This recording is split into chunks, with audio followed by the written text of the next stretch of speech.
पंकजा मुंडे खरंच राजकारणातून निवृत्त होणार आहेत का? आणि जर त्या निवृत्त झाल्या तर धनंजय मुंडे संपूर्ण दुनियेत धिंगाणा घालतील असा थेट इशारा मनोज जरांगे पाटील यांनी का दिलाय? आणि हा फक्त एक राजकीय टोला आहे की त्यामागे मुंडे विरुद्ध मुंडे या तब्बल 15 वर्षांच्या संघर्षाची कहाणी आहे? हे सगळं सांगते, पण सुरू करण्याआधी आमच्या चॅनलला नवीन आला असाल तर सबस्क्राईब करा आणि माझा व्हिडिओ आवडला तर लाईक, शेअर आणि कमेंट करायला विसरू नका. राज्यातील राजकारणात सध्या एका वाक्याची मोठी चर्चा सुरू आहे.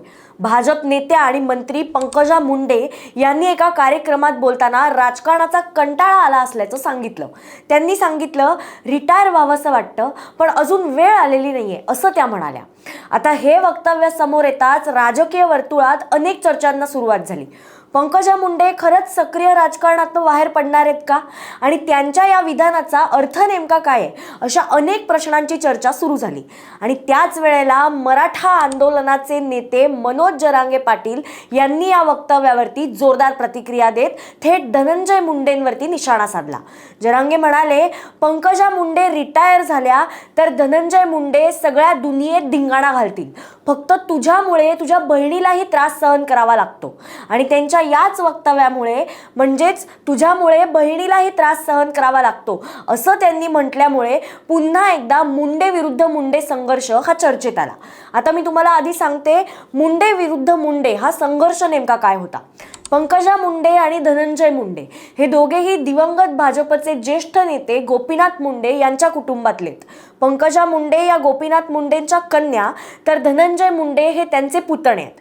एकेकाळी दोघेही भाजपमध्ये होते, मात्र 2009 मध्ये धनंजय मुंडे यांनी भाजपला रामराम ठोकत राष्ट्रवादी काँग्रेसमध्ये प्रवेश केला. तेव्हापासूनच दोघांचा राजकीय प्रवास वेगळा झाला आणि संघर्ष आणखीन तीव्र झाला. राजकीय विश्लेषकांच्या मते गोपीनाथ मुंडे यांच्या निधनानंतर त्यांच्यावर राजकीय वारशाचं नेतृत्व कोण करणार यावरनंही या दोघांमध्ये मतभेद वाढल्याचं होतं. आता 2014 मध्ये परळी विधानसभा मतदारसंघात पंकजा मुंडे आणि धनंजय मुंडे हे आमने सामने आले. त्या निवडणुकीत पंकजा मुंडे विजयी झाल्या आणि राज्यात मंत्री सुद्धा बनल्या. मात्र 2019 मध्ये पुन्हा एकदा परळीमध्येच या दोघांमध्ये आमने सामने लढत झाली आणि या वेळेला धनंजय मुंडे यांनी पंकजा मुंडेंचा पराभव केला. हा निकाल निवडणुकीतील सर्वाधिक चर्चेच्या निकालांपैकी एक ठरला होता. त्यानंतरही बीडच्या राजकारणात दोन्ही गटातील संघर्ष, आरोप प्रत्यारोप आणि राजकीय वर्चस्वाची लढाई ही कायमच राहिली. नंतर अजित पवार महायुतीत सहभागी झाल्यानंतर हे दोघेही सत्ताधारी आघाडीचा भाग झाले. मात्र स्थानिक पातळीवर स्पर्धा आणि राजकीय मतभेद हे पूर्णपणे संपले असं आपल्याला म्हणता येणार नाही. आता पुन्हा एकदा येऊया मनोज जरांगे यांच्या वक्तव्याकडे. जरांगे असं का म्हणाले? याचं कारण म्हणजे गेल्या जवळपास 2 वर्षांपासून मनोज जरांगे आणि धनंजय मुंडे यांच्यात सातत्याने शाब्दिक संघर्ष सुरू होता. मराठा आरक्षण आंदोलनादरम्यान जरांगे यांनी अनेक वेळा धनंजय मुंडेंवरती थेट टीका केली. बीड जिल्ह्यातील राजकारण, आंदोलन दरम्यानच्या घडामोडी, काही संवेदनशील प्रकरणं आणि प्रश्नांच्या भूमिकेवरून त्यांनी वारंवार धनंजय मुंडेंना लक्ष्य केलं. आता काही प्रसंगी तर त्यांनी धनंजय मुंडेंची नार्को टेस्ट हवी अशी सुद्धा मागणी केली होती. धनंजय मुंडे यांनी सुद्धा वेळोवेळी या आरोपांना उत्तर दिलं आणि अनेक आरोप हे फेटाळून लावले.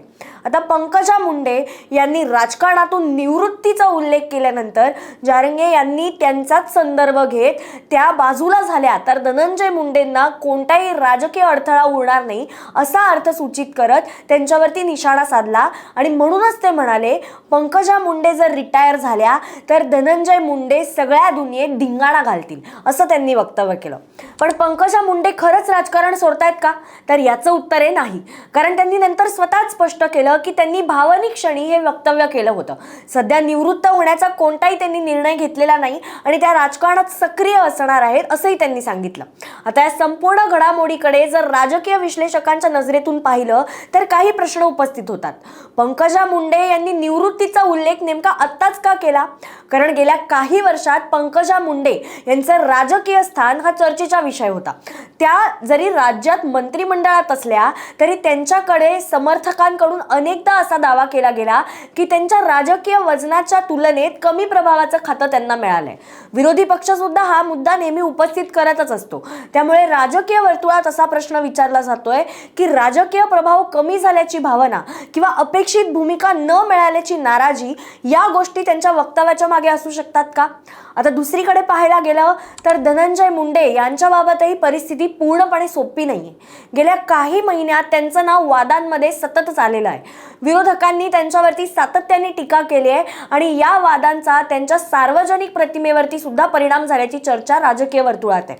त्यामुळे धनंजय मुंडे यांनी अनेक आरोप नाकारले असून संबंधित प्रकरणामध्ये कायदेशीर प्रक्रिया जिथे सुरू आहे तिथे अंतिम निष्कर्ष न्यायालयीन प्रक्रियेनंतर स्पष्ट होणार असं सुद्धा सांगितलंय.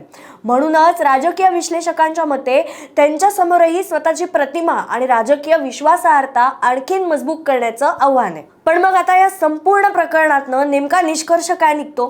तर पहिली गोष्ट म्हणजे पंकजा मुंडे यांच्या एका भावनिक वक्तव्याने राज्याच्या राजकारणात मोठी चर्चा सुरू झाली होती. दुसरं म्हणजे मनोज जरांगे पाटील यांनी या वक्तव्याचा आधार घेत पुन्हा एकदा धनंजय मुंडेंवरती राजकीय हल्लाबोल चढवला. आणि तिसरं म्हणजे हा वाद केवळ एका वक्तव्यापुरता मर्यादित नाहीये, तर त्यामागे गेल्या अनेक वर्षांपासून सुरू असलेला संघर्ष, बीडमधील राजकीय वर्चस्वाची लढाई आणि मराठा आंदोलनाच्या पार्श्वभूमीवर चढलेला जरांगे धनंजय संघर्ष सुद्धा आहे. त्यामुळे बीडचं राजकारण पुन्हा एकदा चर्चेच्या केंद्रस्थानी आलंय. आता याबाबत तुम्हाला काय वाटतं? मनोज जरांगे यांची ही प्रतिक्रिया फक्त राजकीय टीका आहे की त्यांनी बीड मधल्या राजकीय वास्तवावरतीच बोट ठेवलंय? तुमचं मत आम्हाला कमेंट्समध्ये नक्की सांगा.